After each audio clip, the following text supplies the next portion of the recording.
Total जो पार्षद हैं या फिर सीटें कह लीजिए 2869 हैं, उनमें 2801 पर आज रिजल्ट आएगा, क्योंकि 68 सीटें जो हैं वो निर्विरोध चुन ली गई थी 3 जनवरी को। तो 2801 प्रत्याशियों की किस्मत का फैसला होना है। और देखिए बीजेपी जो है नागपुर और ठाणे पुणे में भी बीजेपी जबरदस्त तरीके से आगे चल रही है, ऐसी जानकारी हमें मिल रही है। तो देखिए बीएमसी में जबरदस्त तरीके से बढ़त बना रखी है।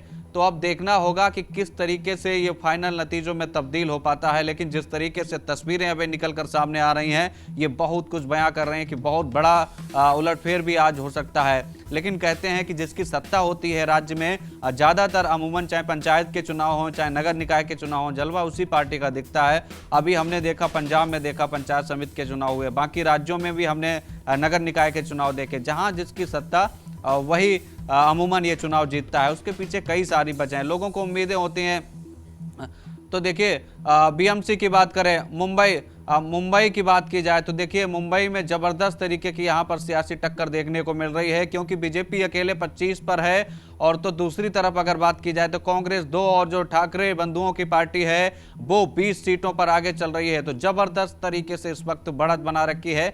तो कह सकते हैं कि मुंबई का किंग कौन होगा, यह बड़ा सस्पेंस वाला सवाल है। फाइनल नतीजों का इंतजार करना पड़ेगा, क्योंकि अभी रुझान आ रहे हैं। रुझानों में बहुत बढ़िया तरीके से, और देखिए शिवसेना यूबीटी 23 सीटों पर पहुंच गई है, 23 सीटों पर बढ़त बना रही है। बीजेपी 31 पर पहुंच गई है। तो धीरे धीरे रुझान जो हैं सारी सीटों के क्लियर हो जाएंगे, उसके बाद तस्वीर साफ हो पाएगी कि मुंबई का किंग कौन होगा, महाराष्ट्र के 29 नगर पालिकाओं पर कौन राज करेगा। और देखिए और संभाजी नगर से तस्वीर सामने आ रही है। संभाजी नगर जहां पर देखिए एआईएमआईएम जो ओवैसी की पार्टी है उसने बढ़त बना रखी है, ये बहुत बड़ी खबर है। संभाजी नगर से जहां पर असदुद्दीन ओवैसी की पार्टी ने बढ़त बना रखी है, ऐसी जानकारी हमें मिल रही है। तो देखिए बीजेपी बीएमसी में सबसे आगे चल रही है इस वक्त रुझानों में। पुणे में भी 24 सीटों पर भारतीय जनता पार्टी ने बढ़त बना रखी है। तो कई जगह कांटे की टक्कर है, लेकिन अमूमन ज्यादातर नगर निकाय की सीटों पर बीजेपी बढ़त बना रखी है।